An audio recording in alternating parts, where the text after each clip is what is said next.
Well, thank you very much, everybody, and I'm delighted to be hosting this group of really distinguished people and leaders. Few leaders can even compete with the people around this table. They're from Central Asia, and it's a magnificent part of the world. It's also a strong part.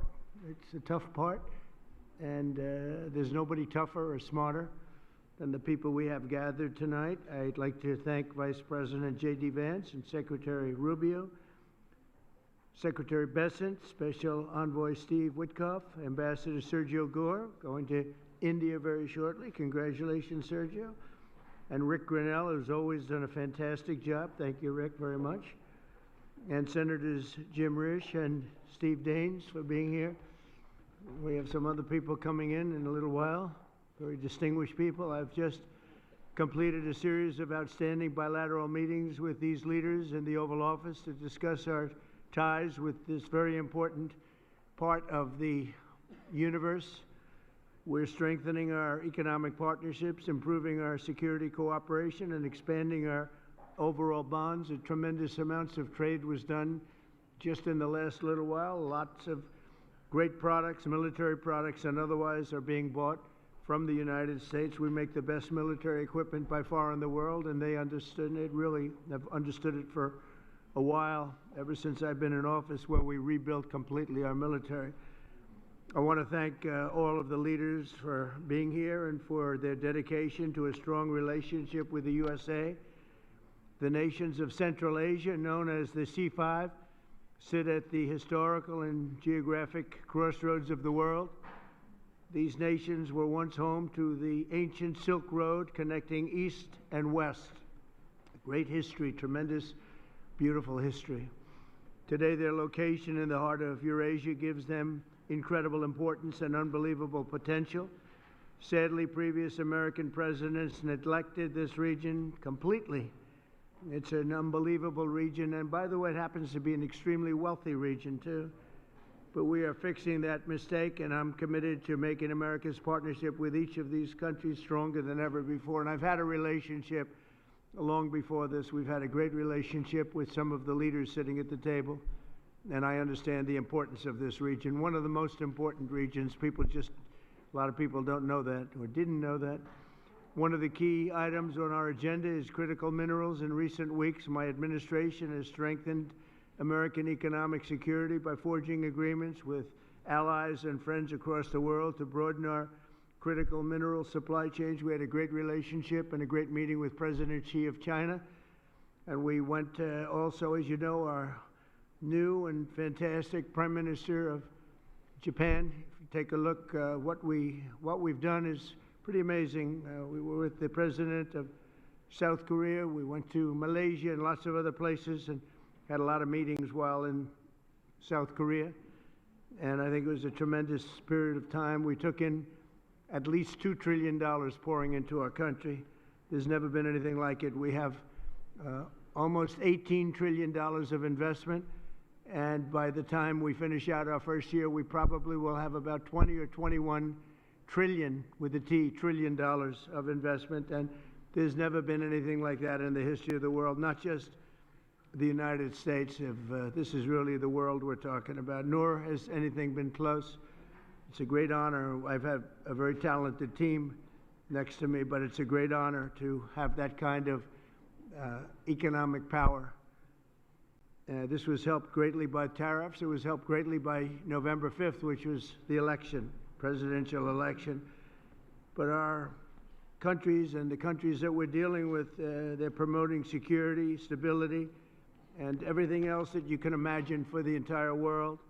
3 months ago, my administration also brokered a historic peace agreement between nearby Armenia and Azerbaijan, one of the 8 wars that we ended in 8 months. At that time, 8 months, we're looking to end one more, if that's possible. Russia and Ukraine. We haven't gotten there yet, but I think we've made a lot of progress. As I said at the time, that historic accord includes the construction of the new Trump route. It's such a beautiful thing. They named it after me. I really appreciate it. It's actually a big deal. But it's the new Trump route for international peace. This is a road that's being carved and goes through some of the most important places anywhere in the world, some of the most important places economically also anywhere in the world, which will boost commercial activity on the other side of the Caspian Sea, helping nations throughout Central Asia. I'm optimistic that each of the countries here today will reap the benefits of peace if they embrace the opportunity that we've unleashed with the agreement. Some of the countries we're talking about and some of the countries represented here are going to be joining the Abraham Accords, the Abraham Accord, and that those announcements will be made over the next little while. The Abraham Accords are very sought after right now. We're going to be announcing some very important countries that are joining, and for Jared and for Steve Witkoff, we appreciate the great job you've done. This evening, I'm also delighted to report that Kazakhstan has officially agreed, and that's official now, as of about 15 minutes ago. A tremendous country with a tremendous leader has officially joined the Abraham Accords. And I just want to thank you, Mr. President. It's a great honor. It's a tremendous honor to have you. Really great. Once again, I'm grateful that each of these respected leaders has made the trip to Washington, and I'm delighted to continue our conversation over dinner. We're going to have a little working dinner, short one. They've been flying a long way. It's a long flight, but we're going to have a quick but very fruitful dinner. I want to thank the media. You've covered it very fairly, and it's really a great honor to be with these incredible leaders. These are highly respected people, and there's no games. They don't play games, I want to tell you that. So maybe I'd like to ask you, Mr. President, to say a few words if you'd like, and we can go through the list of the 5, and then we'll have a little dinner, please. Mr. President, first of all, I would like to express my sincere gratitude to you for convening this truly historic meeting at the White House. And under your steadfast leadership, this summit marks the beginning of a new era of interaction between the United States and Central Asia. Precisely 1 year ago, you achieved a landslide victory in historic election which was absolutely clean and fair. And once again, my congratulations. Thank you. And my strong belief that, Mr. President, you are the great leader, statesman, sent by heaven to bring common sense and traditions that we all share and value back into the United States policy, either domestic or foreign. Therefore, millions of people in so many countries are so grateful to you.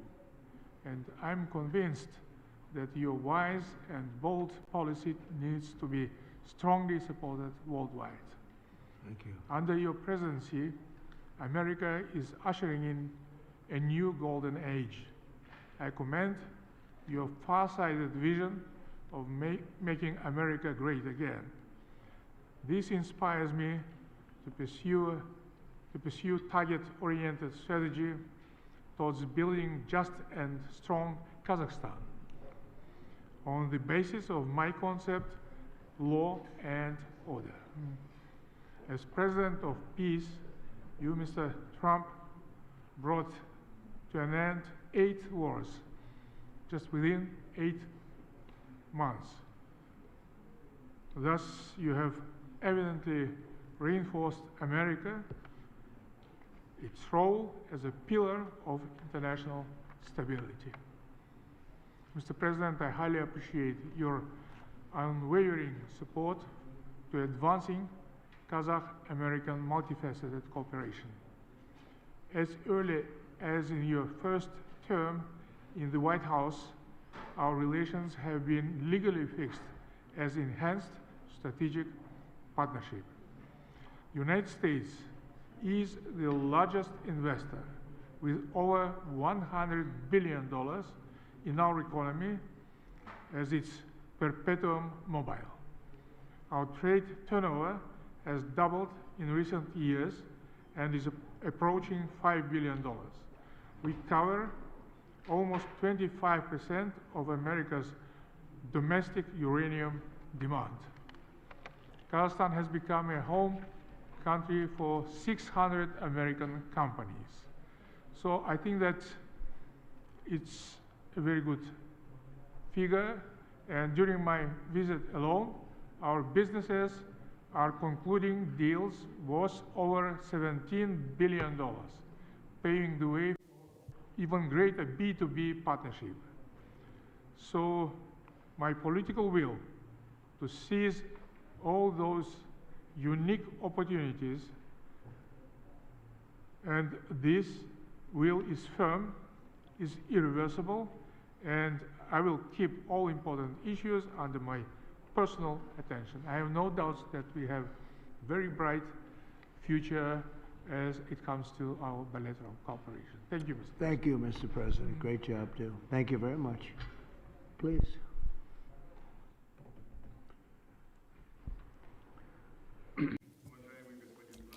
Esteemed Mr. Trump, we highly value your personal contribution to reboot process of C5+1. Before that, none of the presidents of United States of America never treated Central Asia as you do. Me personally and all my colleagues are grateful to you. We've felt your close attention, your attitude, and it means a lot for us. Thank you very much for that. In reality, indeed, I'd like to repeat myself. I've told you that already. In Uzbekistan, we call you the president of the world. You've done a lot. You were able to stop 8 wars. And I'm convinced that the war between Russia and Ukraine can be only stopped by you. And we are very much hopeful for that. Today's summit shows that the United States of America foresees Central Asia as key partner. Together, we develop future which is based on trust and pursuance to creation. I have a number of proposals. We would like to establish a permanent secretariat and place it based on rotations in different countries of Central Asia. Number 2, to establish a coordination council on investments and trade, and to provide for the systemic dialogue between public authorities and companies. We think that the idea to establish a Central Asian investment partnership would be a good idea. So we were able to agree on that in 2020. We are ready to continuously work with the U.S. on establishing communicational and energy projects, transportation, to link Central Asia and Europe, applying and using Trump route. 3-year plan has been established, as I told you already, to implement our investment program for $34 billion. Those are large projects, and we've discussed it with you already, both in New York and today I've mentioned it to you. So we have strong perspective. Once again, I would like to express my deepest gratitude for all that has been already done. And we will take back a lot of results from this summit. It is a landmarking summit, and your attitude towards all of us means your great support to us to strengthen Central Asia and to strengthen the between Central Asia and the U.S. C5+1 have to become efficient mechanism of our practical partnership. And I propose to host our next summit in 2026 in Samarkand to establish this further. I'm pretty sure that, I'm convinced, Mr. Trump, that under your leadership, it will be a strong partnership. Thank you very much for your attention, and we will be well prepared for the summit in Samarkand. Yeah. Thank you, Mr. President. Please.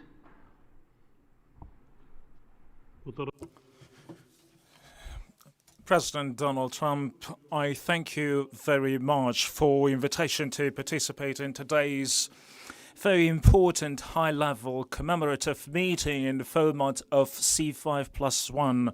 The Central Asia and the United States, you play a remarkable and highly commendable role in ensuring peace and stability in conflict regions around the world, and your peaceful efforts are worthy of praise, and I extend my heartfelt congratulations to you, Mr. President. And today our collaboration, our wide-ranging bilateral cooperation covers different areas: trade, economy, security. As it comes to our security cooperation, we particularly have an excellent cooperation on counterterrorism, fighting extremism, and the drug trafficking. Mr. President, over 70 companies with American investment are operating in Tajikistan today, and 93% of my country is mountainous, and we have an abundance of natural resources, particularly water, hydropower, critical minerals, and rare earth materials. Tajikistan is a home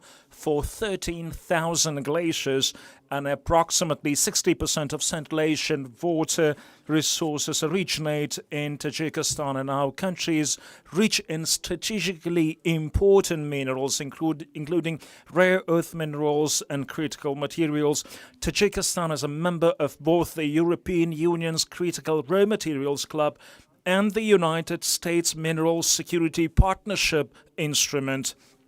And according to the United States Geological Survey, our country ranks the second in the world in terms of antimony production, and is currently the largest producer of metallic antimony, which is the United States so deeply interested in. And we have a brilliant cooperation on this. And last year, antimony accounted for 97% of Tajikistan total exports to the United States.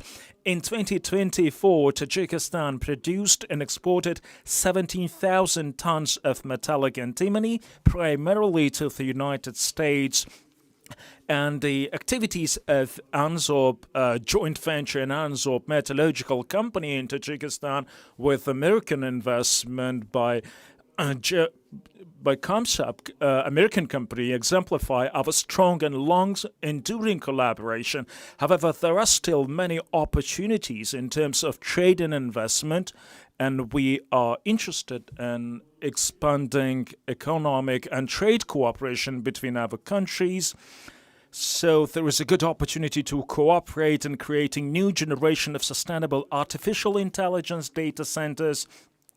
And since we have a brilliant cooperation between our air companies, and since 2008, Tajikistan Somonair company had purchased 8 mid-sized Boeing aircraft with a total volume of $440 million, and this company is expected to receive 2 more modern Boeing 737 MAX 8 aircraft next year, and the total commercial package of Boeing with the Somonair exceeds $3 billion. And American companies, so we have excellent cooperation with American companies over the last 20 years, and the American companies, they're particularly interested in antimony and many rare earth minerals, which Tajikistan has abundant resources, and Tajikistan, among the Central Asian countries, has a very rich, boundless potential and resources in critical minerals, and we are very keen to continue closely our cooperation on security items, which we are so concerned for so far. And I wish you every bit of luck and to your endeavors as a president of peace. Please.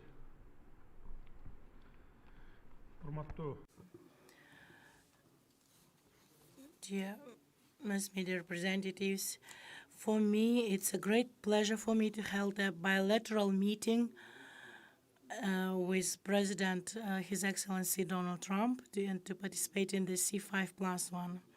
First and foremost, I would like to express my sincere gratitude to President Donald Trump for his kind invitation and warm hospitality and this opportunity to speak about important topics. Kyrgyzstan values the United States of America as one of the important partners in foreign policy. During our bilateral meeting, we discussed some actual topics of the Kyrgyz-US relations, as well as the strengthening cooperation between the Central Asian countries. With regard to Kyrgyz-American relations, I would like to emphasize four main areas: economy and investment, including tourism, hydropower development, digital economy, artificial intelligence, and information technology, ensuring peace and security and stability. In this context, I wish to highlight the significant contribution made by President Donald Trump to strengthening global stability and to ending conflicts in different parts of the world. When I started my office of the president, I identified the main priority as resolve border issues with our neighboring states in the spirit of good neighborhoodness.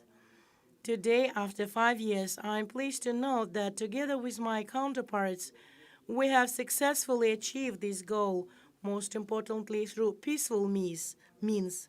As a result, the role of Central Asia in global politics has grown substantially, and major powers have shown increasing interest in cooperation with the region. The C5+1 format has become an important platform for advancing political dialogue, and I'm very glad about that. I would like to express my special appreciation to Your Excellency President Donald Trump for initiating and hosting today's summit, and we really feel warm hospitality. We highly value this step and regard it as a demonstration of the United States' goodwill and commitment toward Central Asia and friendship. I am confident that our joint efforts will lead to concrete, mutually beneficial outcomes for both nations and people. Thank you very much for your attention. Thank you very much. Thank you very much. Please.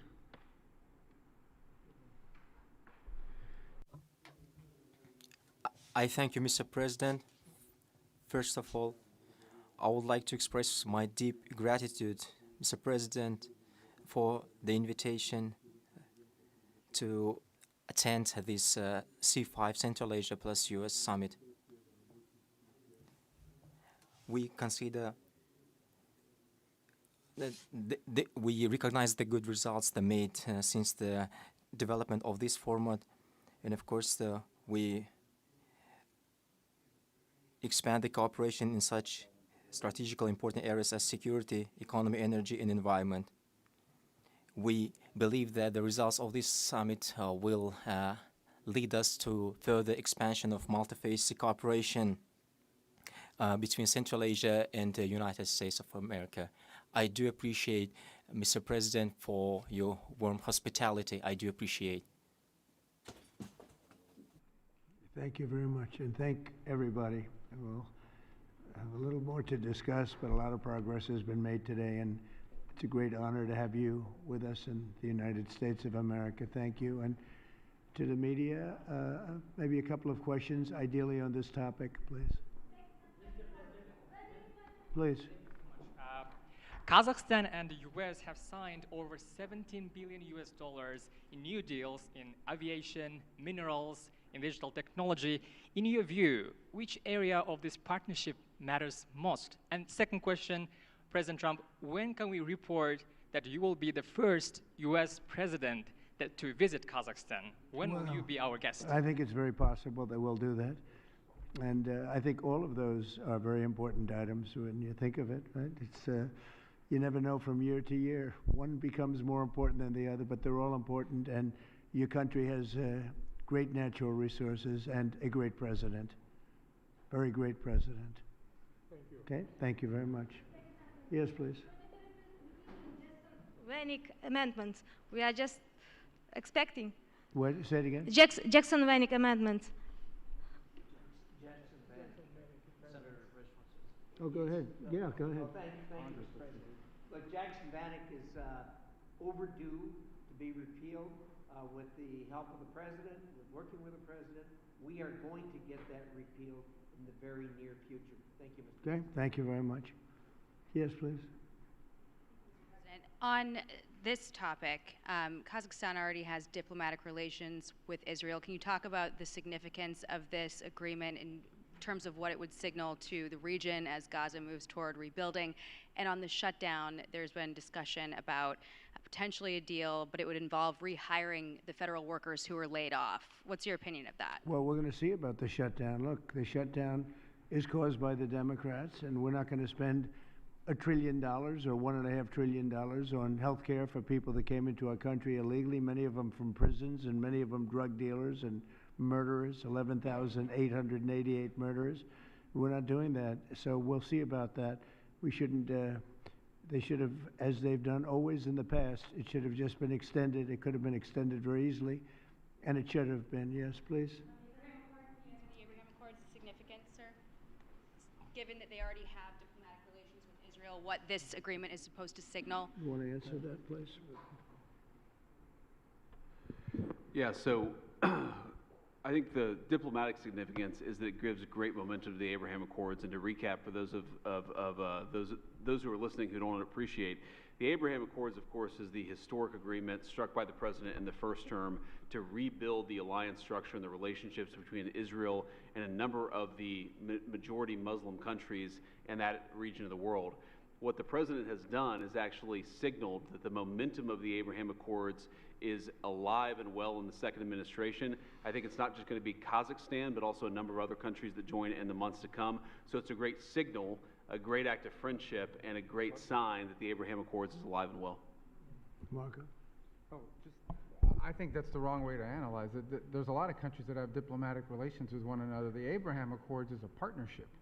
It's an enhanced relationship beyond just diplomatic relations and having embassies in each other's capitals. It is, and it's not just with Israel, it's with all the other countries that are part of the accord. You're now creating a partnership that brings special and unique economic development on all sorts of issues that they can work on together. So that's really the benefit of it, and the strength of it is to have majority Muslim countries, the Jewish state, able to partner on things to show the world that it is possible. Essentially, we've really expanded the Abraham Accords, and one of the reasons is we are right now in negotiations or talks with many countries that really wanted to come in, but they couldn't because of the status of Iran. When Iran had a possibility of nuclear weapons, which they do not have now, when Iran was the bully of the Middle East, let's call it the bully of the Middle East, which it isn't anymore, they had a hard time going against that. I understand that. Now that Iran has been very much decimated in terms of their nuclear and in terms of their regular, because of the actions we took with those beautiful B-2 bombers and other things, people really want to come in. And so we are in very active discussions with the more traditional potential members of the Abraham Accords. The four originals are phenomenal, and they're doing really well. They're making a lot of money with trade and other things being in the Abraham Accords, and we're expanding it a little bit. When a few of these countries come in, that's a great expansion, and these are very substantial countries. So we consider that a great honor. It was brought to our attention that they wanted to do that, and we think that's great. So it's really an expansion of the Abraham Accords, okay? Hi, Mr. Yeah, please, President. go ahead. Yes, thank you so much for your time, sir, on these important issues. I wanted to hear if you have an update on the Russian oil sanctions. We're seeing reports that the exports are way down. So how do you think that could affect the war in Ukraine, the United States' interests, and your partners here tonight, too? Well, I can say that the exports from Russia are way down. We'd just like to see an end to the war. We'd love to see an end to that war. So many people are being killed. A lot of Russian soldiers are being killed. So we think at some point they're going to get very smart and they're going to do that. So, yeah, the Russian exports are substantially down. What is your Trump doctrine on foreign policy, is in particular related to South and Central Asia and China? Well, look, we had a tremendous meeting, as you know, with President Xi in China, and my doctrine would be denuclearization, because we have enough nuclear. We're number one, Russia's number two, China's number three, way behind, but they'll be even in 4 or 5 years. They're, working overtime on nuclear weapons. I think that denuclearization would be a great thing. We could blow up the world 150 times. There's no need for this. So I really think we're going to have, I've spoken to President Putin about it. I've spoken to President Xi about it. and everybody would like to spend all of that money on other things, people that really, things that can benefit people now. So I think something like that could happen, the denuclearization. It's really, I want peace through strength, but we want peace all over the world, and we're very close to getting it. We had a lot of wars raging that people didn't know about. Now they're not raging anymore. We have one left, and we're going to hopefully get that taken care of. Yes, sir, go ahead. President, do you have an update on how soon that international stability force may be on the ground in Gaza? Very soon. It's going to be very soon. And Gaza's working out very well. And you haven't been hearing too much about problems. And I'll tell you, we've had countries that have volunteered. If there's a problem with Hamas, as an example, or a problem with anything, but they volunteered to, on a single basis, go in and take care of it. We have very powerful countries in this coalition. And it's not, this is because I've heard some of the press saying, well, it's a very tentative, or it's not tentative. This is a very strong peace. This is peace in the Middle East. Hamas is a very small part of it, very, very small part. And if they don't do as they said, if they don't behave, then they've got themselves a big problem, a really big problem like they've never had. But so far, it seems to be working out very well. But that's a very small part of what we're talking about. That's a part of Gaza. You're going to have a very, I think we can say, Marco, we have a very strong peace. This is a strong peace. We have many countries involved in the Middle East. Essentially, these countries are all involved. They want to see peace in the Middle East. And Marco, what would you say about that? No, I think that's right, Mr. President, and you deserve a tremendous amount of credit for making that possible. And now, I think the only reason why it's going to continue to happen is because of the President's role in this. So there's work being done at the United Nations now to come up with a resolution that creates the framework internationally so that these countries who are all volunteering, as you know, Mr. President, to be a part of the stabilization force can come aboard. But they need this UN mandate in order to be able to do it. And we've made a lot of progress over the last few days. And Jared Kushner and Steve Woodcock have been working very hard on that, and today was a good day on that front. Okay. Yeah, go ahead, please. Fox. Will you discuss the Abraham Accords when you meet with the president of Syria? Well, we're going to meet, and I think he's doing a very good job. It's a tough neighborhood, and he's a tough guy, but I got along with him very well, and a lot of progress has been made with Syria. That's a tough one, but a lot of progress has been made. We took the sanctions off at the request of Turkey, at the request of actually Israel, at the request of a few different countries, and we took the sanctions off to give them a chance. And frankly, Iran has been asking if the sanctions could be lifted. Iran has got very heavy U.S. sanctions, and it makes it really hard for them to do what they'd like to be able to do. And I'm open to hearing that, and we'll see what happens, but I would be open to it. But we did take the sanctions off Syria in order to give them a fighting shot. And I think so far I think he's doing a very good job so far. Fox? Thank you, Mr. President. A federal judge said tonight that the administration has to fully fund SNAP.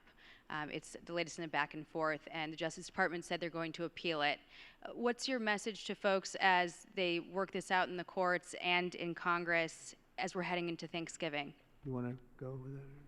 Yeah, look, Jackie, it's an absurd ruling because you have a federal judge effectively telling us what we have to do in the midst of a Democrat government shutdown, which what we'd like to do is for the Democrats to open up the government. Of course, then we can fund SNAP, and we can also do a lot of other good things for the American people.